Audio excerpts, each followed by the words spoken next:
எனக்கு செடி வளர்க்குறது ரொம்ப பிடிக்குங்க. வீடை ஃபுல்லாக சுற்றியும் செடி வளர்க்க சொன்னால் வளர்த்துட்டே இருப்பேன்.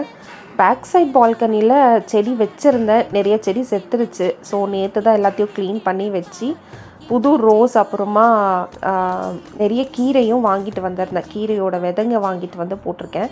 இது ஏற்கனவே 3 மந்த்ஸாக எங்கள் வீட்டில் இருக்குது. 2 பூவும் பூத்துருச்சு. ரொம்ப ஹாப்பியாக இருக்குது. அதுவும் ஒரு பூ பூக்கும்போது வானத்துக்கும் பூமிக்கும் குதிக்கிறதா இருக்குங்க.